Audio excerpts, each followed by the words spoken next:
G.I. Joe will return after these messages. Hey guys, welcome back to my channel. So it's been a while since I reviewed G.I. Joe on the channel. Well, in the last few videos, I was reviewing different toy lines like Star Wars, Batman, Superman, mostly DC stuff. I'm sharing links of those in the description box, so go ahead and check it. Now back to G.I. Joe. A G.I. Joe which I will be reviewing today is very familiar to most of us. It's everyone's childhood favorite, G.I. Joe's warrant officer, Flint. Flint made his first comic book appearance in issue number 37 and made his first animated appearance in the year 1984, 5-part miniseries, The Revenge of the Cobra. He appeared most frequently throughout G.I. Joe the Animated Series. Even in the beginning and at the end of the title track, you can see him leading G.I. Joe team. Flint only comes with 2 accessories. Well, his primary weapon, the content list on the card called a riot shotgun, I-12 short barrel, a very small accessory. Flint's shotgun is based on the Ithaca M37S shotgun.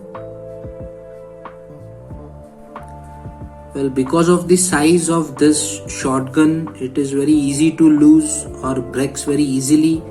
So if you have one, you have to be very careful while playing or putting it in the hand of Flint.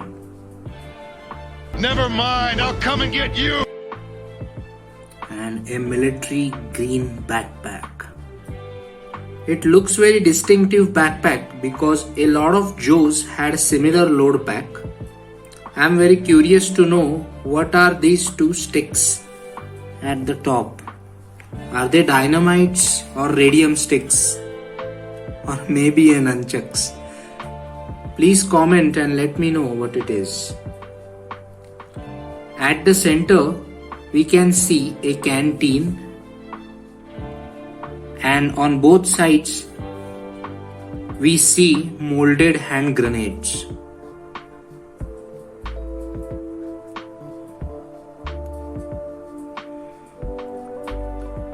That's the peg. So let's take a look at the Flint. I really loved it. Well, on top, check out the badge on his beret. His insignia is little mushy at this size. It's in red color. Paint doesn't look that good. On his file card, we can see it clearly.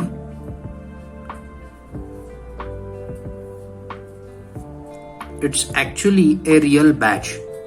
It's of 7th SFG US Special Force Group. But on the file card, nothing is mentioned about it. His beret looks accurate and adds get-up to his overall look. You must be wondering that his face is yellow. Fun School is very famous for its yellow face paint. Well, he also has a warrant officer rank shoulder boards. You can see here in red color. Well, details are faded over times. Okay, so molded on his suspenders, we can see a shotgun shells, which is, by the way, a normal way of carrying shotgun shells. They used to have a golden color, but that is gone now. He also has a paratrooper badge on his chest. I don't know whether camera can pick it up. Let's try. And here it is.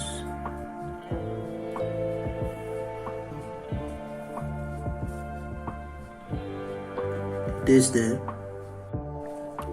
Well, he is wearing a brown gloves and half rollover black shirt, goes perfectly fine with a white undershirt. Looks like it's time for a game of hide and seek.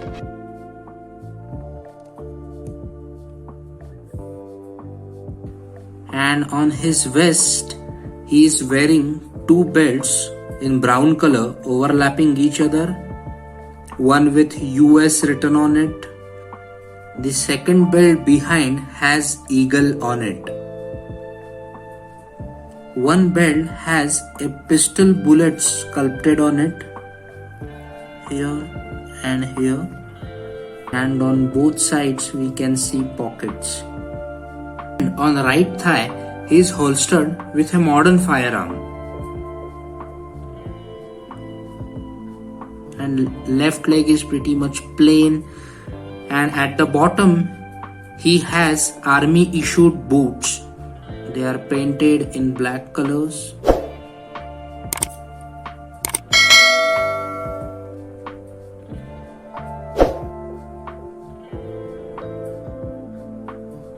This figure has standard G.I. Joe articulation. Entire figure is based on O-ring, which allows his hip to rotate. His hand goes all the way to back and comes again in front. His biceps swivels like this. His elbow can bend up till here. His head is on ball joint, which allows it to rotate. Spread his legs this much and can bend his knee 90 degrees like this. Flint is the most sought after figure among Joe fans and Joe collectors. Everyone would love to have Flint in their collection. So there you have it, guys. That's all I have to share with you about Warrant Officer Flint. If you enjoyed my video, then please give it a thumbs up and subscribe to my channel. Your support motivates me to make more videos. Thanks for watching, guys.